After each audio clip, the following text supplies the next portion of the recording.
All right, there's the bike. Go for a ride. There's my pipe birdhouse. I might make a video about that, but I think I may be the only one who likes it. All right, let's get going. Go across my lawn. Probably the only time I really go off-road. Do a little bit of stuff, but nothing like, this is about it, really. Okay, I'm on the street. Let me get the power on. I'm on one. We warm up these old legs. Not too old. I don't feel too old, at least. Now that I've been riding a while, I mean. Okay. Here, Lectric's just upgraded their bike, huh? They just made a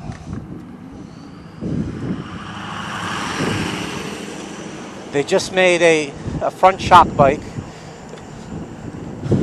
They put a front shock on, which is really nice. It's a lightweight looking one. It's not a big bulky thing, It looks pretty good.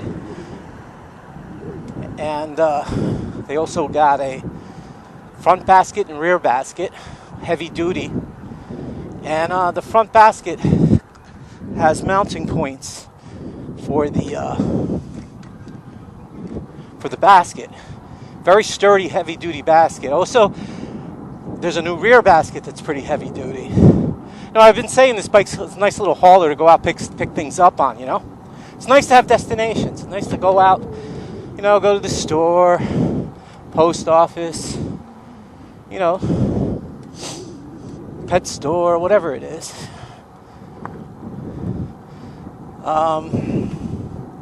They also have instead of a 4-inch wide tire, they have a 3-inch wide tire now because of the shock, I guess, absorbs a lot of the impact. And that's really about it. The powers are the same. Also a wider handlebar, which is great. You can put more things on it. It's hard to mount anything on this. Like if you're going to put mirrors and all that. I stop talking once in a while because I'm looking around, All right. Well, this is the Rails to Trails track that goes across Southington that I just got on. And,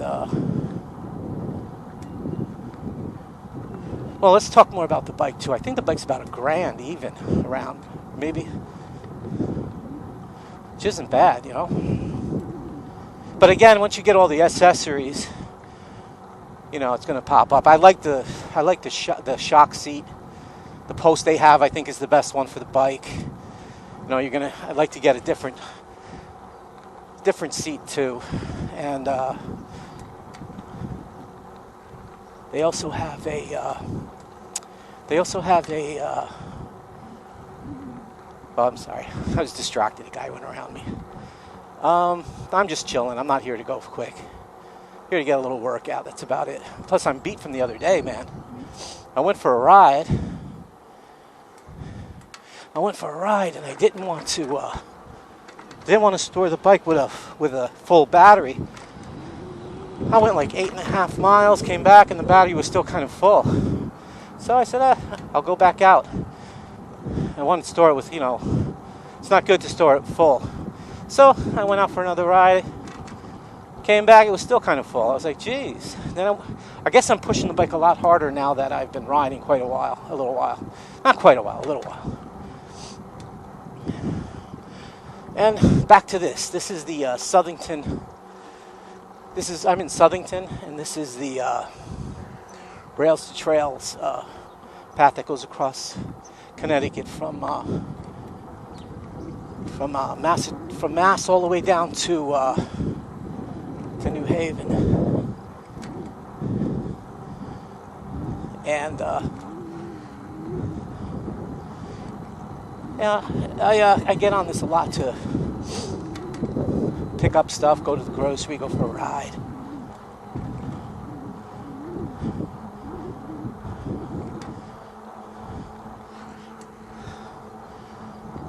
all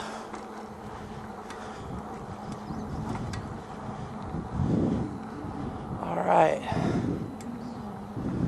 I guess they're going to keep the fat tires on their other model if they keep it, because probably needs it for the shock absorbing. I'm just going to bounce around subject to subject. When I'm riding, it's hard to focus. I'm trying to get a little workout here. I tried making videos with my helmet cam. Put a helmet cam on here, but my head goes all over the place, you know? I may add some of that footage on here. I apologize if it's all scattered this video, but I'm just winging it, having a good time here.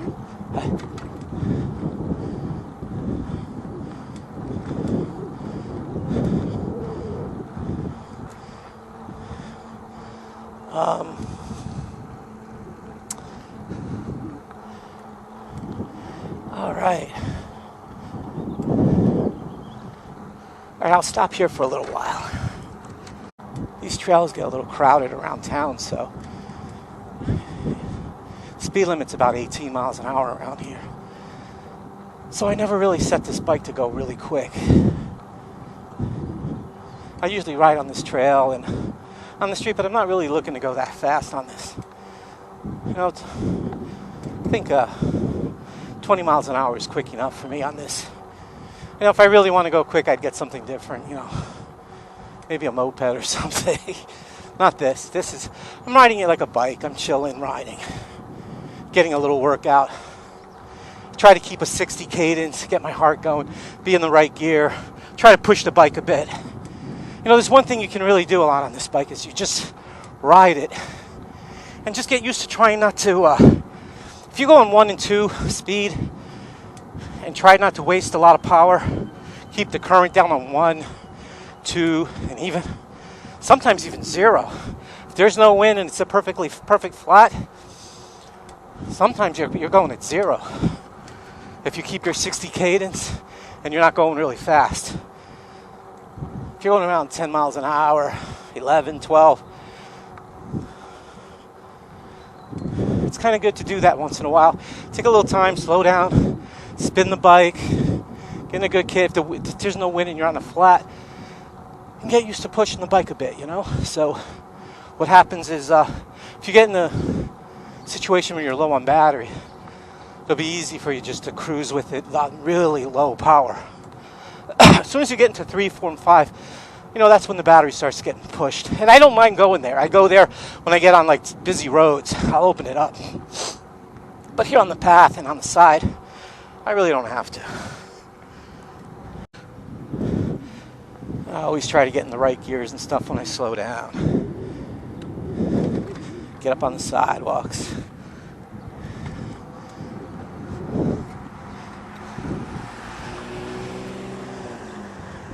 I guess the front shock will come in handy when you're on like busted up pavement and stuff. But this one does fine for me, you know. I like riding up on the sidewalk sometimes for quite a while. I get off the main road, and these fat bikes help a lot. The fat tires help a lot. You don't even feel that you're, you don't hardly feel the seams on the sidewalk, you know. And you feel like a little kid again, you know. When you're riding your little banana seat bike on the, this is way back, on the sidewalk, or your BMX, whatever it was, or your old 10-speed.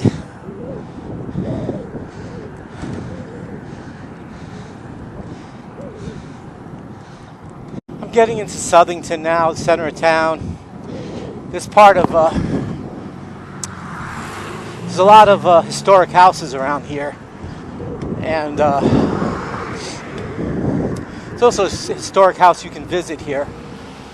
And everything is original, you know, old wiring, old gas lighting and stuff.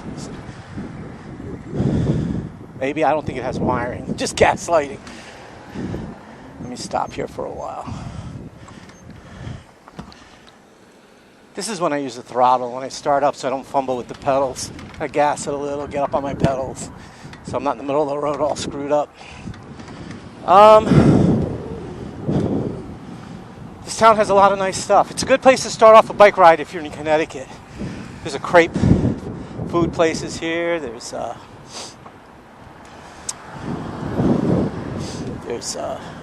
nice breakfast there. You have a French style breakfast and also other things in there. And this is the center street where there's the Pepper Pot here, which is a breakfast place. Huge pancakes, man. Just the pancakes will fill you. There's a couple of taverns. There's Anthony Jack's, which is a steakhouse. There's a brick oven pizza place here called the Fireplace. But that place doesn't open till a little later.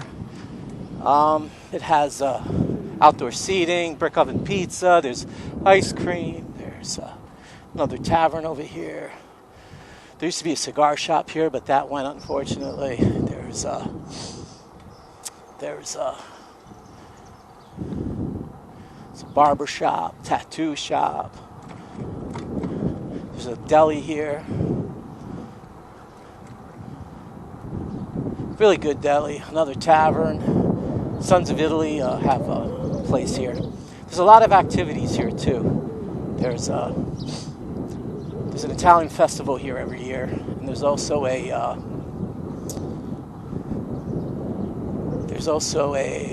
apple harvest festival, which is the biggest draw in Connecticut for like any kind of festival in Connecticut. It's so big they have a huge firework at the last day. People line up right here on the path to watch it with their lawn chairs and everything, and it's right across from this big, giant. It's surprising how big the fireworks are. It feels like you're in a major city, you know. And there's also a really good, old school arcade here with really good games. They have all kinds of pinball. They have all kinds of games. It's right in here. There's an axe throwing place in here. There's also it's called Gamecraft. It's right off the path right here. And there's it's a really good coffee house in here. My wife loves going there for some reason. To me, coffee's coffee, you know. But to her, she loves it. And there's also there's this steakhouse here. I get the name mixed up once in a while. They smoke meats and they have steaks here. Smoking with Chris, that's what it's called. Smoking with Chris.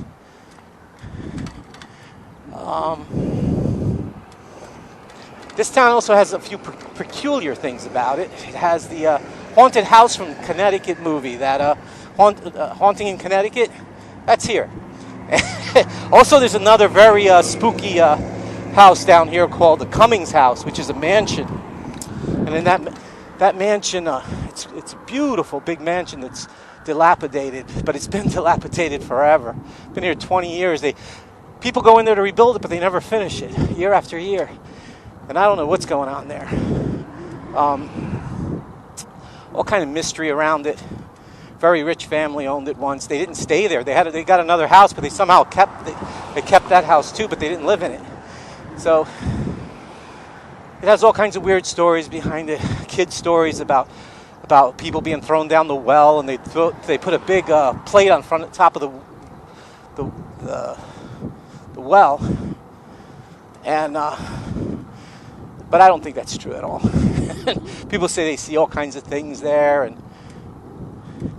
but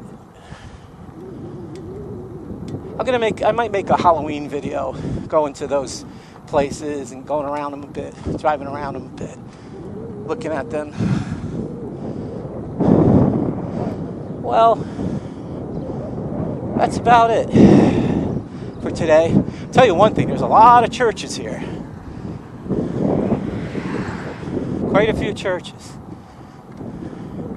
All right, take care. It's another town near my town. It's a little bonus thing. It's also down from the trail from me, not that far at all. And in this town, it's a a little Thai place here that, you know, you can get a nice drunken noodle or a pad Thai.